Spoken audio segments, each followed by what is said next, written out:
Olá, bem-vindo ao canal Espiritualidade e Vida. Aqui nesse canal de conteúdo espírita exclusivo, um canal inteiramente dedicado à divulgação de conteúdo espírita. E nós temos essa série, estudando o Evangelho de João, à luz da doutrina espírita.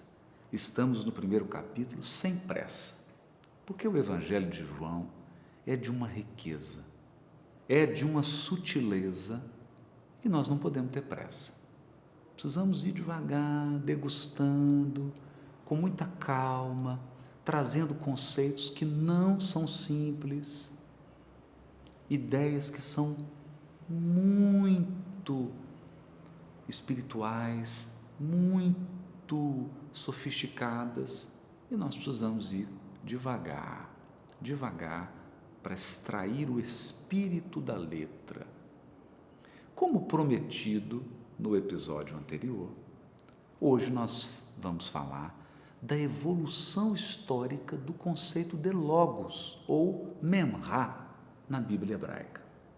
Memra e logos foi traduzido para o português por palavra ou verbo. Se você folhear o seu Velho Testamento ou folhear o seu Novo Testamento, você vai encontrar diversos versículos, muitas passagens do Velho e do Novo Testamento, utilizando o vocábulo verbo ou palavra. Aqui, especialmente, no capítulo 1 do Evangelho de João, o evangelista utiliza várias vezes essa palavra, esse vocábulo, né? Palavra ou verbo. No original grego, o que está escrito lá é logos, nós já falamos sobre isso.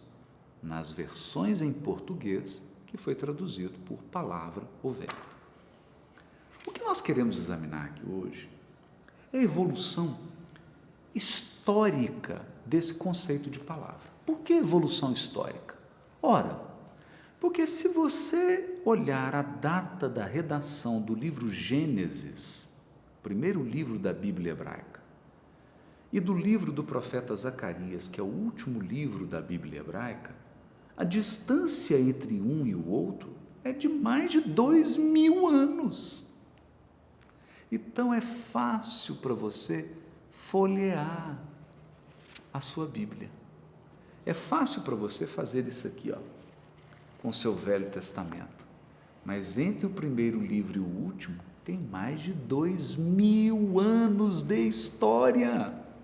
2000 anos de evolução. Evolução do povo hebreu. Evolução das práticas religiosas do povo hebreu. Evolução dos conceitos religiosos do povo hebreu.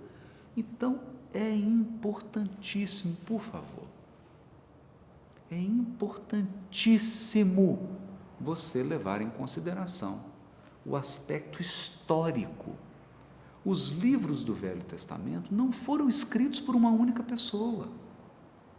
Nós temos dezenas e dezenas de autores. O livro de Isaías foi escrito por umas pessoas, o de Zacarias por outra, Jeremias por outra, o Pentateuco por outra. São autores diferentes, em épocas diferentes. É natural, então, que as ideias sofressem um processo de aprimoramento, de aperfeiçoamento, de aprofundamento. E não foi diferente com esse vocábulo aqui, palavra. Bom, eu vou dar algumas referências aqui, especialmente na literatura sapiensal. O que é literatura sapiensal? Provérbios, sabedoria, Eclesiastes, Sirácida. Essa é uma literatura com frases, com aquelas frases que a gente coloca no Instagram, os provérbios, aqueles ditos, que expressam a síntese da sabedoria, da cultura, da crença e das ideias daquele povo. Nessa literatura, nós temos várias referências a esse vocábulo aqui, palavra. Se você estiver anotando, eu vou deixar um pouquinho dessas referências, mas elas estão na minha tradução do Novo Testamento. Uma nota, a nota número 1 do capítulo 1. Aqui nessa nota, na minha tradução, você pode checar todas essas referências aqui. Então, abra o seu livro Provérbios, capítulo 1, versículos 20 a 33, capítulo 3, versículo 13 a 19, capítulo 8, versículos 22 a 36, tudo do livro Provérbios. Depois você vai abrir no livro Sabedoria, capítulo 7, versículos 22 a 30, 8, versículo 1, Eclesiastes, que é um livro belíssimo, tem capítulo 1, versículo 1 a 10, 4, versículos 11 a 19, 14, versículos 20 a 27, capítulo 15, versículo 10 e o capítulo 24, versículos 1 a 34. Em todas essas passagens você encontra referência a esse verbo, a essa palavra que é utilizada por João Evangelista. Então veja, João não escreveu do nada. Ele se baseou na literatura do seu povo. Ele se baseou na sua cultura, na sua tradição religiosa. É importante nós não perdermos isso de vista. Você vai encontrar também nos livros do período helenístico, que é mais ou menos 200 anos antes de Cristo, o livro Sirácida, capítulos 1, versículo 1 a 10, capítulo 24, versículo 1 a 22. Em toda essa literatura, o que foi acontecendo? Eu escrevo isso aqui. Esses autores, ao tratarem da sabedoria ou palavra, isso é interessante. Logos, verbo, palavra e sabedoria são sinônimos para um mesmo vocábulo usado no Velho Testamento, menra. Olha que interessante. E o que foi acontecendo com esse vocábulo? Ele foi se transformando numa personagem poética. Então, ao longo da escrita, a palavra foi começando a tomar forma humana, foi se transformando num ser, numa pessoa. Interessante isso, né? Nós vamos ver isso aqui. E essa pessoa era dotada de autonomia. E ela era uma espécie de mensageira de Deus. Então, Deus utilizava essa palavra como um mensageiro, uma mensageira, e como uma conselheira. Por que eu estou usando o feminino?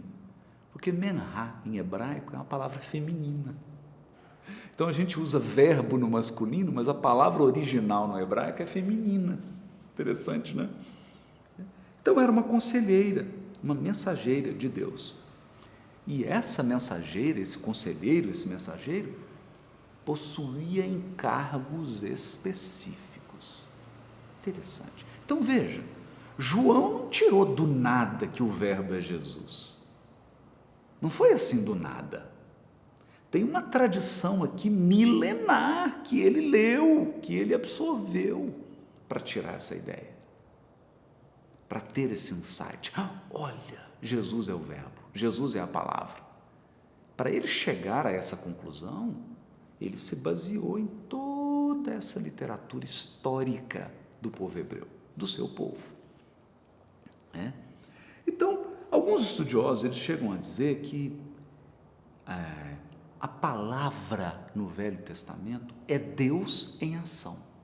Maravilhoso isso. Deus em ação. Guarda isso. Deus em ação onde? Na criação, na revelação e na libertação do povo hebreu. Olha isso. Quando Deus age na criação, a palavra age por ele. Quando ele quer revelar algo, é a palavra que revela. Quando ele quer libertar o povo hebreu, é a palavra que liberta. Olha que interessante. Bom, isso significa que a palavra no Velho Testamento ela tem uma missão de quê? De criar. de revelar ou ensinar, e, portanto, ela é chamada de sabedoria.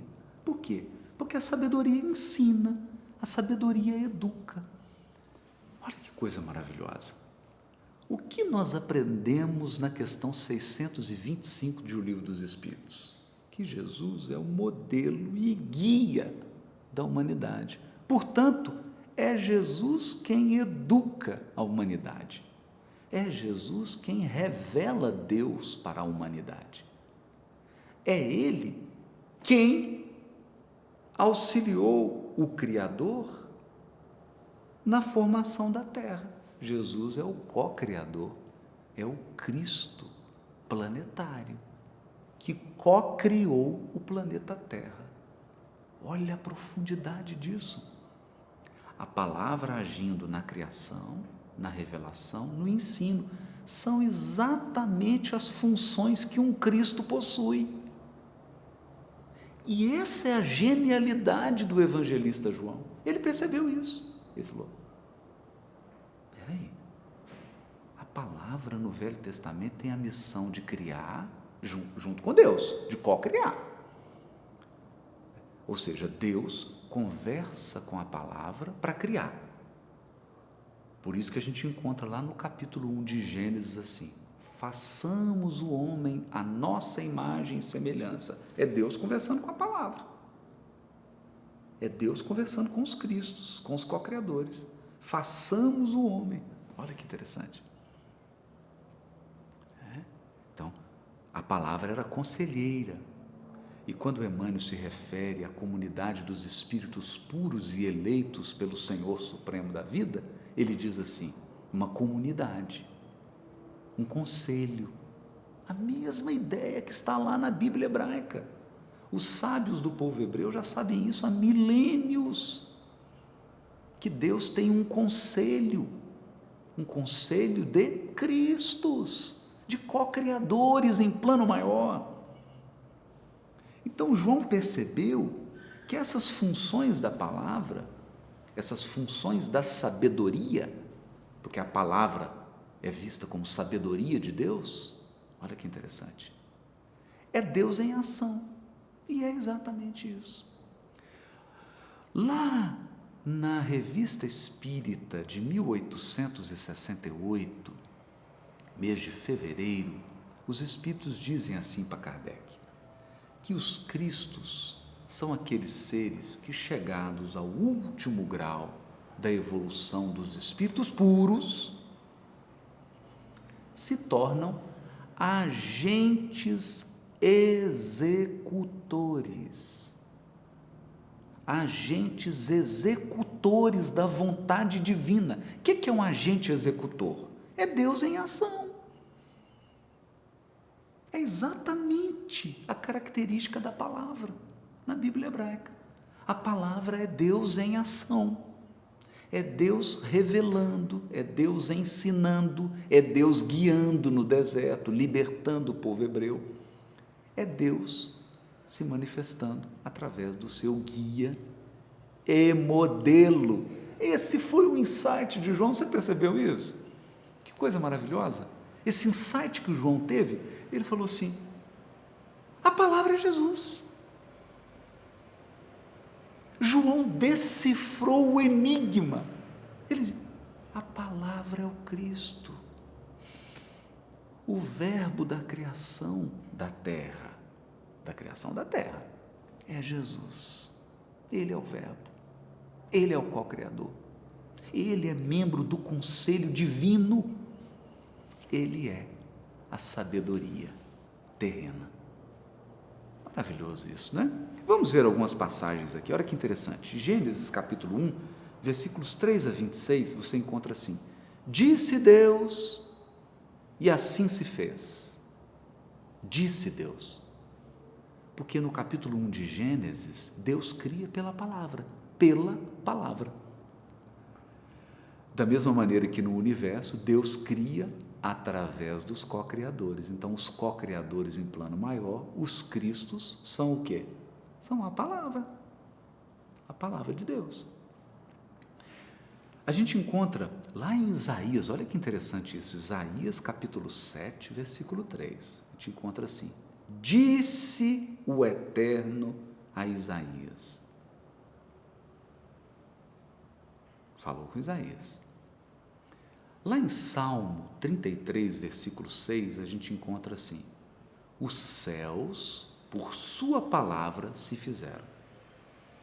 Os céus, mediante a palavra de Deus, foram feitos.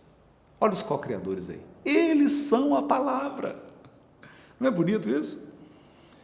Agora, olha que interessante isso aqui. Olha a evolução do conceito. Em Isaías 38, versículo 4, a gente encontra assim: veio a palavra do Eterno a Isaías. Bom, aqui já começa a ficar interessante. Por quê? Porque aqui a palavra está personificada. A palavra aqui está sendo vista como um mensageiro que foi lá visitar Isaías. E veio a palavra de Deus a Isaías. Como isso? Não, uma palavra anda? Uma palavra se desloca?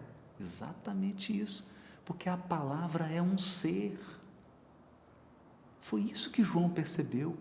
A palavra no Velho Testamento é uma pessoa. É o Cristo. Veio a palavra do Eterno a Isaías. Depois, com o tempo, a gente tem formas mais completas. Por exemplo, o caso do mensageiro, que foi enviado para curar. Lá em Salmo, capítulo 107, versículo 20. A palavra foi enviada para curar. Mas não é estranho isso?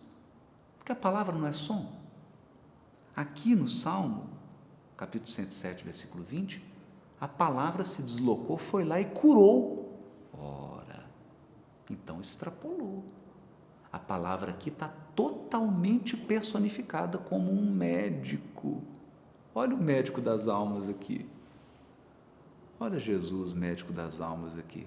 Salmo 107, versículo 20. A palavra enviada para curar. Na Sabedoria 18, 14 a 19, no livro Sabedoria, nós temos o anjo que feriu de morte os primogênitos. Olha, é uma palavra. É um anjo responsável pela execução da lei de causa e efeito. Olha isso, claro. Quem coordena o processo de expiação e prova de todos os seres encarnados no orbe é o Cristo. É Ele que coordena. Existe uma ordem, existe uma justiça sendo administrada. Não é? Depois, nós temos em Isaías 55, versículo 11, a palavra é um mensageiro que encontrou Isaías. Aqui está totalmente personificado. Totalmente personificado. Foi por isso, então, que João Evangelista, lendo tudo isso, percebendo esse processo histórico, em que a palavra foi se transformando em uma pessoa, o que o João fez? O João falou assim: eu vou dar o passo definitivo. Eu vou acabar de contar essa história. Eu vou concluir essa história que começou lá em Gênesis. E como que ele concluiu? Ele concluiu dizendo assim: ei, pessoal, sabe a nossa Bíblia, a Bíblia hebraica, a Bíblia do povo hebreu? Vocês não estão acostumados em ler lá sobre a palavra menhá ou sabedoria? Vou dizer uma coisa para vocês. Essa palavra que visitou os profetas, que curou, que revelou Deus, que participou da criação do mundo, essa palavra é uma pessoa. E essa pessoa esteve entre nós. O nome dele é Jesus. Jesus é o Verbo, é a palavra que está presente desde a criação e que orientou todos os profetas do povo hebreu, que tem guiado o povo hebreu até hoje e que agora vai guiar de forma mais direta a humanidade inteira. Não é bonito isso? Essa é a mensagem central do capítulo 1. Eu espero que você tenha ficado instigado, animado com tudo isso. Escreve aí no comentário, dá o seu like, compartilhe o vídeo, né? Nós fazemos um esforço grande aqui para gravar esse vídeo, para trazer esse conhecimento. E eu preciso do seu esforço, da sua ajuda, dando like, divulgando o vídeo, compartilhando esse vídeo, para que a gente possa espalhar isso para o máximo de pessoas possível. Até o próximo episódio da série Estudando o Evangelho de João à luz da doutrina espírita. Eu aguardo você.